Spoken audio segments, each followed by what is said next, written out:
In this session, we would be seeing about the pathways of compounds involved in ammonium metabolism. The first one is the GS-GOGAT pathway that forms glutamine and glutamate. And here you can see that the ammonia, what is being synthesized, is now ready to couple with the amino acid, glutamic acid. And you can see that ammonia combines with glutamate and forms glutamine. And in this process, the enzyme responsible for the conversion of a glutamate to glutamine is glutamine synthetase. In short, we call it as GS. And for this, an ATP is required. And further, the glutamine combines with 2-oxoglutarate, and it is getting converted into 2 glutamates. And in this process, the enzyme responsible for the same is glutamate synthase. In short, we call it as GOGAT, and NADH is being utilized for this purpose. Or even reduced ferredoxin can be equally be the reducing power over here. So here basically the GS-GOGAT pathway is operating that culminate in the synthesis of glutamine and glutamate, and we call this as GS-GOGAT pathway. Glutamine synthetase is the first enzyme, that is the GS, and second enzyme is GOGAT, and there we have the enzyme glutamate synthase. Conversion of ammonia to amino acid requires 2 enzymes, and I am repeating what I have already described to you over here, there in the diagram. Glutamine synthetase, that is the GS, combines ammonia with glutamate to form glutamine. That is the first stage what you have seen earlier. And this reaction requires the hydrolysis of 1 ATP, that also we saw. 1 ATP is required for this process and involves a divalent cation also for this reaction.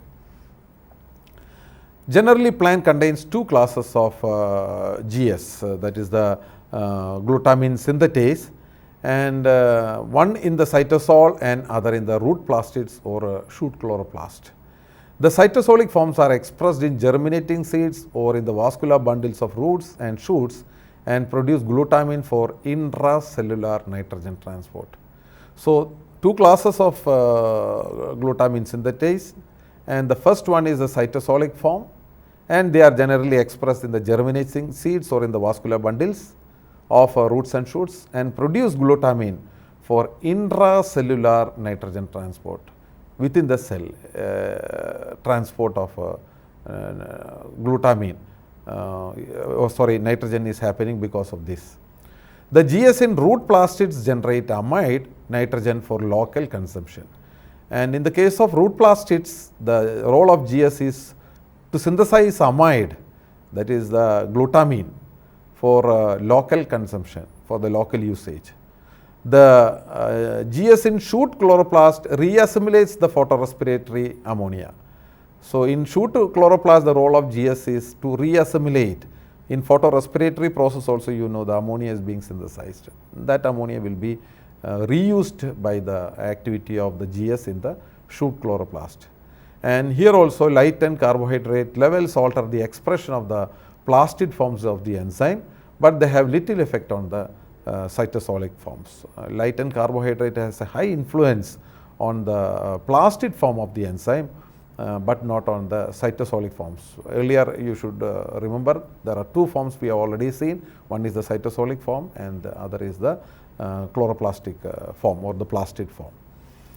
The second enzyme what we have seen is the GOGAT. GOGAT name has been derived from this name, glutamine 2-oxoglutarate amino transferase, and GOGAT is the short form of this. So, here the plant contains 2 types of GOGAT. One can accept the electrons from NADH. Earlier when we saw the earlier pathway, I told you over here, either it can take the reducing power from NADH or from the reduced ferredoxin. So, based on this, now we have 2 types of GOGAT. One accepts electrons from NADH and the other can accept electrons from ferredoxin. And the first one, obviously when NADH is involved, it will be in non-photosynthetic tissues, because ferredoxin will not have any role in the non-photosynthetic tissues. So, this sort of GOGAT will be mainly having an active role in the non-photosynthetic tissues such as roots and vascular bundles. But the second type, where the reducing power comes from ferredoxin, they have a role in chloroplast and also in photorespiratory nitrogen metabolism, and it is influenced by the light. Ammonia can be assimilated. So, main pathway we have already seen, that is the GS-GOGAT pathway. Besides that, ammonia can be assimilated by an alternative pathway. This is an alternative method, alternative pathway, and here we have the enzyme GDH, and that forms glutamate using NADH or NADPH as a reductant. You can see here, either it can utilize NADH or NADPH. The ammonia combines with 2-oxoglutarate, and by the action of the GDH enzyme, glutamate dehydrogenase, the synthesis of glutamate occurs. So, this is an alternative pathway from that of what we have earlier seen, that is the GS-GOGAT pathway. An NADH dependent form of GDH is found in mitochondria, and an NADPH dependent form is localized in the chloroplast of photosynthetic organs. So, NADPH, when you have to remember that whenever the NADPH reducing power is involved, it will be mostly concerned with photosynthetic organs, because that is mainly NADPH synthesized in the chloroplast.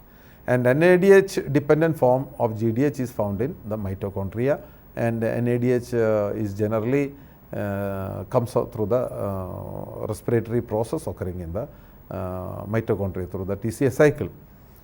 Although both forms are relatively abundant, they cannot substitute for the GS-GOGAT pathway. I told you this is an alternative pathway, and this pathway alone cannot substitute for GS-GOGAT pathway, because that is the main pathway by which nitrogen ammonia is getting converted into an amino acid, and that this alternative pathway cannot compensate totally for the GS-GOGAT pathway.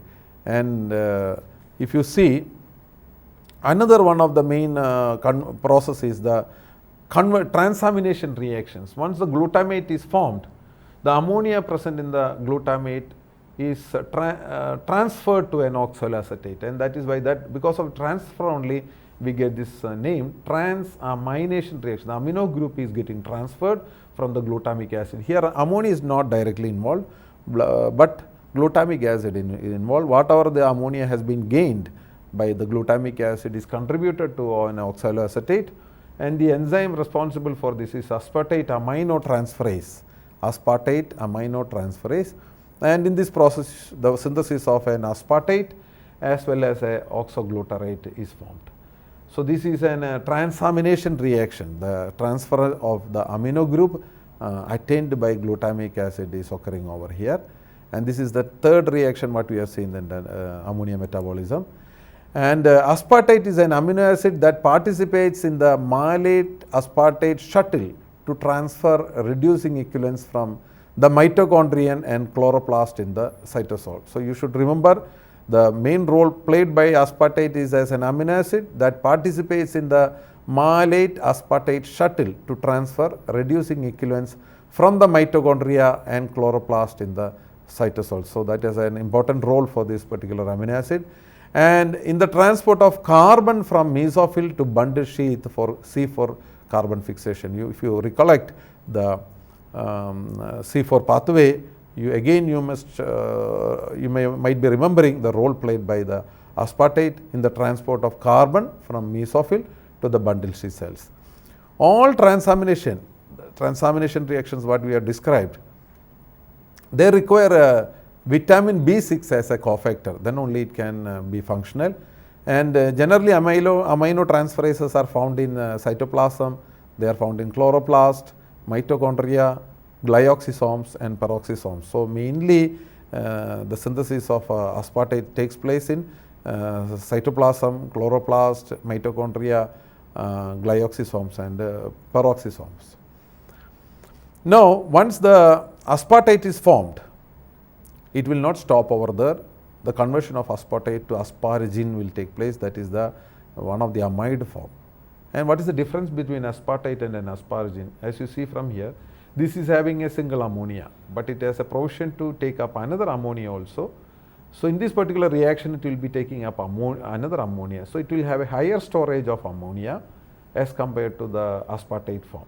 So in order to convert aspartate into a more storage form with more ammonia content, the aspartate will accept one more electron from glutamine.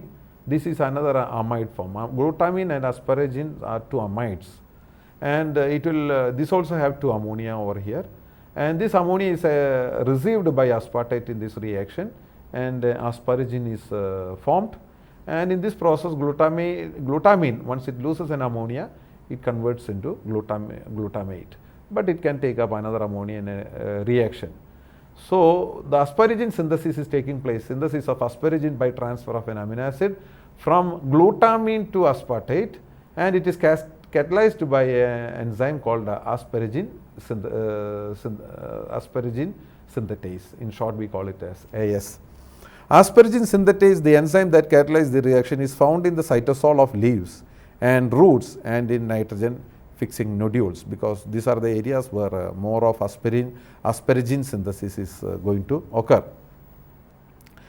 Already I explained to you asparagine and glutamine are two amide forms wherein we have more ammonia storage is possible. In both asparagine and glutamine we have more ammonia storage is taking place. Instead of in glutamic acid we saw just one ammonia, but coming to glutamine we are seeing two ammonia is coupled with that structure, and again in the case of aspartic acid we just saw one ammonia, but coming to asparagine again we have two ammonia. So there is a provision for more ammonia to get added up in the amide, and that is these two forms, that is asparagine and glutamate, and they link the carbon and nitrogen metabolism. Asparagine was isolated from asparagus as early as 1806, and it was the first amide to be identified. That was the first amide to be identified, and second was the glutamine.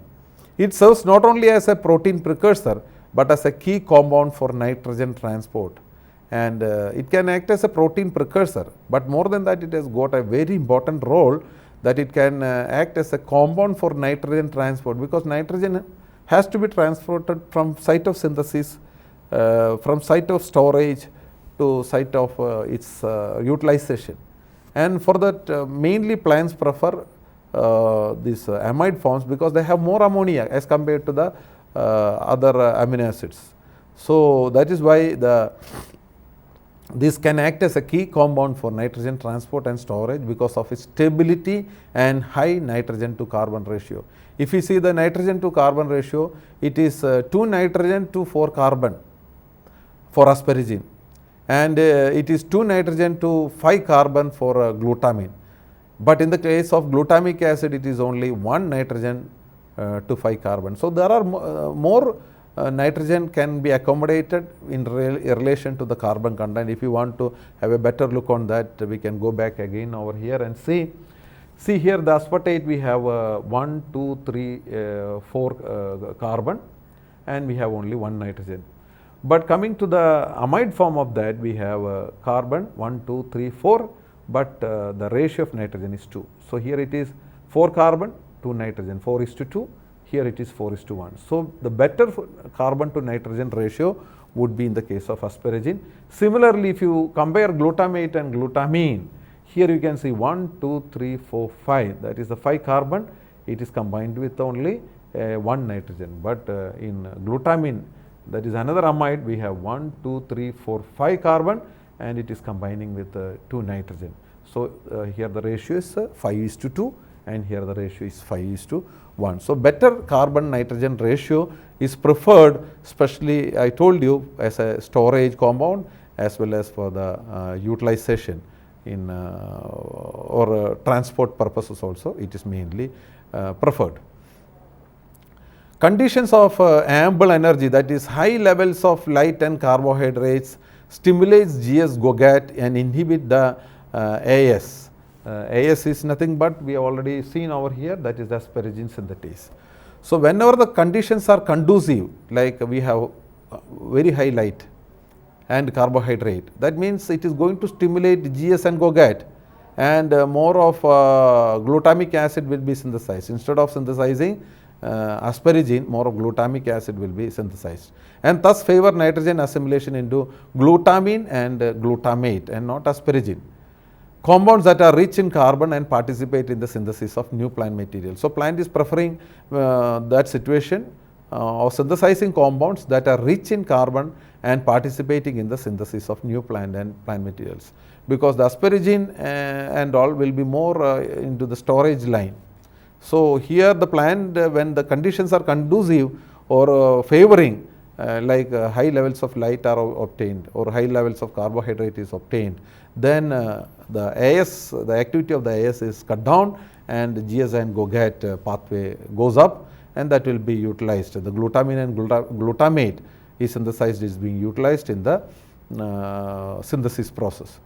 Now, the opposing regulation of these competing pathways help balance the metabolism of carbon and nitrogen in plants.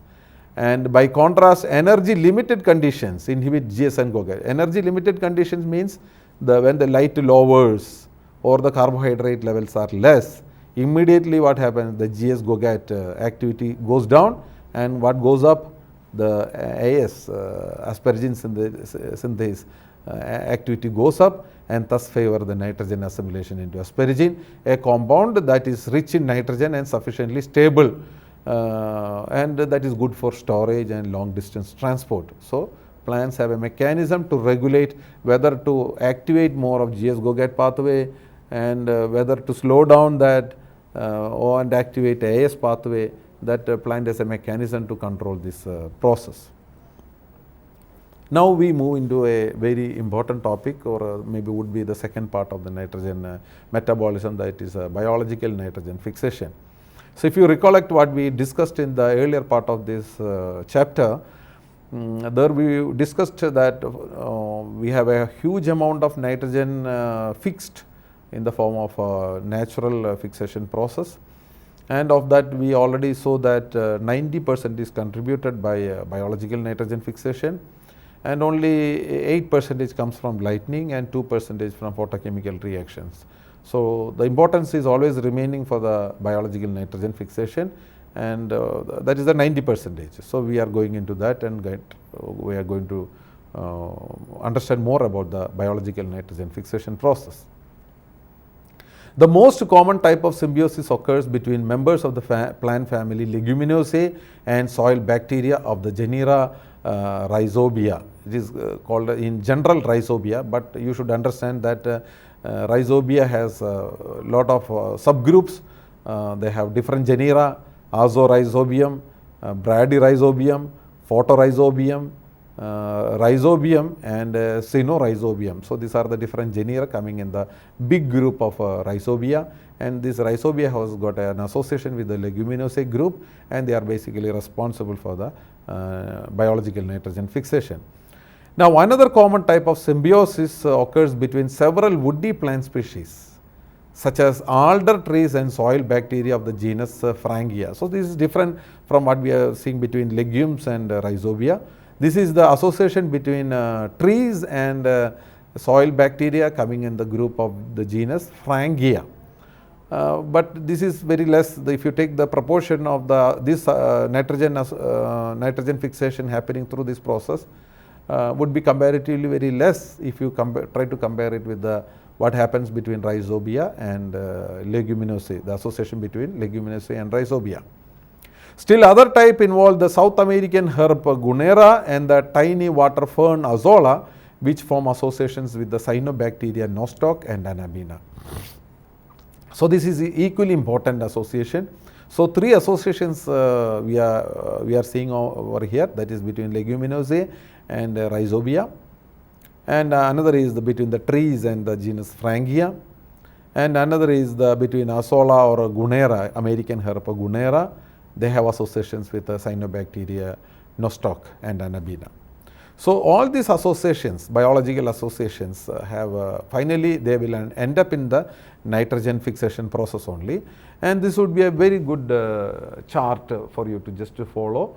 What are the host plants? Towards the left you have the list of host plants, and towards the right you have the nitrogen fixing symbionts, and it will be always good to know which plant is associated with the nitrogen fixing symbiont. and this is the symbiotic form of nitrogen fixation. And in the lower part of the table you have the free living nitrogen fixation, and towards the left they have given what type. For example, the first one is cyanobacteria, and which all genera come under that. Anabaena, Calothrix, Nostoc comes under that. Then we have the bacterial group, and under the bacterial group we have aerobic forms, facultative forms and anaerobic forms. And again, what are the different genera coming under that. And we have again non-photosynthetic and photosynthetic type of bacteria. Again, they have listed out the nitrogen fixing genera coming under the not photosynthetic and photosynthetic category. So this is a very good table for you to follow. Again, this is available in the text. So again, I want to remind you that if you can follow up with the text along with this class, that would be more effective than just listening to that, because I am sure that whatever being depicted in the screen would not be so clear when it is relayed or when it's transmitted. So a textbook would be always helpful for you for this purpose. Now, nitrogen fixation requires anaerobic condition. That is a very must condition for nitrogen fixation, anaerobic condition. There should not be any aerated condition, or oxygen availability should not be there, it should be curtailed, because the oxygen irreversibly inactivates the nitrogenase. That is the important reason. The nitrogenase activity is inactivated, or that enzyme is inactivated irreversibly. Irreversibly means there is no reversal of that when oxygen is removed. It is permanently damaged. So oxygen irreversibly inactivates the nitrogenase enzyme, and that is mainly responsible for the conversion of nitrogen to ammonia in the case of or the fixation of nitrogen in the case of the symbiotic association. So that anaerobic condition has to be provided as a must. In cyanobacteria, anaerobic conditions are created in specialized cells called heterocysts. Let us see one by one. In cyanobacteria, this anaerobic condition is provided by, you may be knowing that nitrogen fixation in cyanobacteria is happening in heterocyst. And heterocyst, if you try to recollect the structure of the heterocyst, you may be knowing that it is having a very thick covered structure. The wall is very thick. And why that it is thick? That is to allow less penetration of oxygen into the cell, that because the oxygen or the air penetration would hinder the nitrogenase activity, and these are the sites of nitrogen fixation in the case of cyanobacteria. So that thick covering coating or the wall will ensure that less air and less oxygen will go into the cell, and it will not hinder the nitrogenase activity in the heterocyst. Heterocysts are thick walled cells that differentiate when filamentous cyanobacteria are deprived of ammonia. So when you don't give ammonia to the plant or the cyanobacteria, the cyanobacteria is forced to synthesize more ammonia. And where is this ammonia synthesized? It is synthesized in the heterocyst. So if you keep a cyanobacterial culture with you, and if you don't supply ammonia to that, you can see more of heterocysts are being developed in the filament. More of heterocyst formation will be there. These cells lack photosystem II, and although this is photosynthetic, cyanobacteria is photosynthetically active, but even if it is photosynthetically active, it will not be having, especially the heterocyst will not be having photosystem II, that is the oxygen producing photosystem of chloroplast. Because if you try to recollect some parts of the photosynthesis, which you must have already learned, photosystem II is associated with one of the component of photosystem II is the oxygen evolving complex. And when oxygen evolving complex functions, the water breakage takes place and oxygen is evolved. So if PS2 is available in the heterocyst, the photosynthetic function will take place, water splitting will take place, oxygen will be released, and that oxygen will be very dangerous. We have already seen what is the dangerous situation when oxygen is available. Nitrogenase activity will be hindered, and nitrogen fixation will not take place. So generally the photosynthetic photosystem II activity specifically is absent in the case of this heterocyst, because the oxygen producing photosystem of chloroplast, photosystem II, they will split the water and release the oxygen, which will be acting against the nitrogenase activity. Free living bacteria that are capable of fixing nitrogen are aerobic, facultative or anaerobic. because when we examine the free living bacteria that have the capacity to fix nitrogen, they fall in these three categories, that is aerobic, facultative or anaerobic. Aerobic nitrogen fixing bacteria such as Acetobacter are thought to maintain reduced oxygen conditions through their high levels of respiration. Leave out anaerobic because that will not matter, because it lives in anaerobic condition, no air is required, no oxygen is required. But even facultative case is also more safe, because facultative means they can either live in aerobic or anaerobic conditions. So whenever it wants to fix the nitrogen, it can be in an anaerobic state. But aerobic bacteria has to live in an aerobic condition. So that means in an aerobic condition, when they live, they are forced to they are forced to take up oxygen. But how they handle this situation, that is more important. They are thought to maintain reduced oxygen conditions through the high levels of respiration. They increase the respiratory activity. So whatever oxygen comes inside, that will be utilized through respiration, and no oxygen would be left to hinder the nitrogenase activity. So that is the way how they take care of the high levels of oxygen within the cells. Others such as Gliotheca evolve oxygen photosynthetically during the day and fix nitrogen during the night. See, this is another mechanism of the aerobic organism or aerobic nitrogen fixing bacteria. Example is Gliotheca. What they do is that they do the photosynthesis in the daytime and no nitrogen fixation, and in the night when there is no photosynthesis and oxygen evolution, they go for the nitrogen fixation. So it is a safe play. Only photosynthesis takes place in the day and nitrogen fixation takes place in the night. Coming to facultative organisms which are able to grow under both aerobic and anaerobic conditions, they generally fix nitrogen only under anaerobic conditions. So I told you they are much more at a safer position, because they can either live in aerobic condition or anaerobic condition, and they go for nitrogen fixation only when they are living in a situation of anaerobic state. When they are in an aerobic state, no nitrogen fixation would be taking place. And for anaerobic nitrogen fixing bacteria, oxygen does not pose a problem, because there is no air and no oxygen. So that is not any concern for in the case of anaerobic nitrogen fixing bacteria, because it is absent in their habitat. These anaerobic organisms can be either photosynthetic or non-photosynthetic. One of the example for photosynthetic anaerobic organism is Rhodospirillum, and non-photosynthetic bacteria is nitrogen fixing bacteria is Clostridium. So this is in this slide it is explained how aerobic, facultative and anaerobic bacteria go for nitrogen fixation, taking into consideration of their conditions in which they are living. You may be knowing that symbiotic nitrogen fixation occurs in specialized structures called nodules.